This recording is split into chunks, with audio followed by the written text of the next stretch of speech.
sa pagbabalik idol, gagawa tayo isang klaseng sausawan at alam ng karamihan na to, no? Meron tayong vinegar, 2 sachet. Lagay natin dito.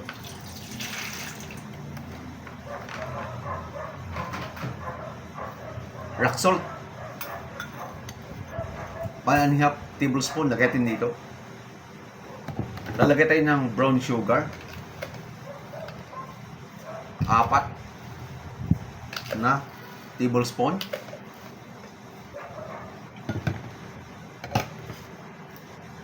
White onion, meron tayo. Lagay natin dito.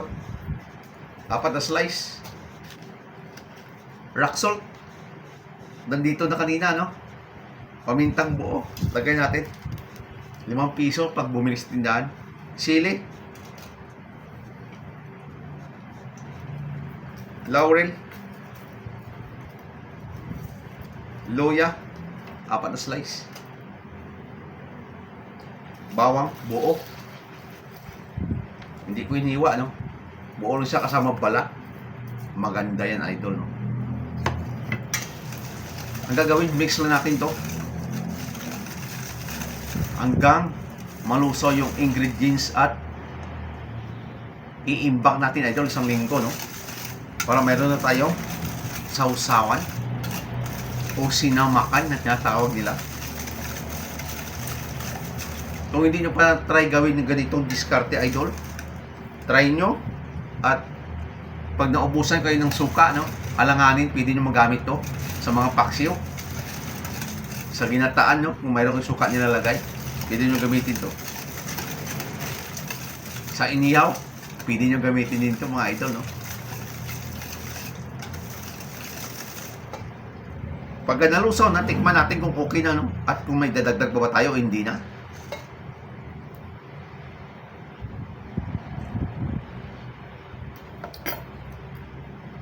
Swak ang timpla ko. Tamang-tama lang doon sa 2 sachet na dato puti na 10 piso sa tindahan, no? 2 pack, 20 lang. At pagkatapos ito, idol, imbak natin, no? Lagay mo sa isang container. Imbak mo lang. Pag kailangan mo ng sausawan, gamitin mo to.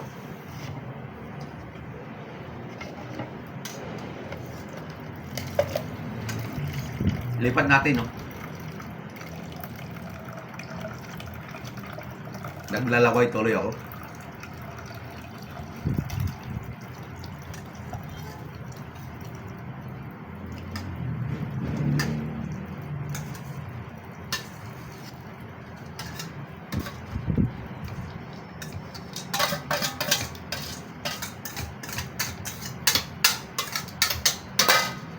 Lagay ko na kasi malinis naman yung lamisa. At mayroon ka ng sausawan. Di ba? Napakabilis o sinamakan gawin. At maraming magawa nito, idol, no? Abangan yung mga gagawin natin. Gagamitin natin to sa pagluluto. Kaya ako nagbago, gumawa ng bago, no? Yun ang mga idol. At sa hindi mo nakapalo sa YouTube channel ko, TikTok account ko, like, share, comment, at follow nyo na ako, idol, no? Abangan nyo pa yung mga iba't ibang lulutuin ko. Bye bye, mga idol!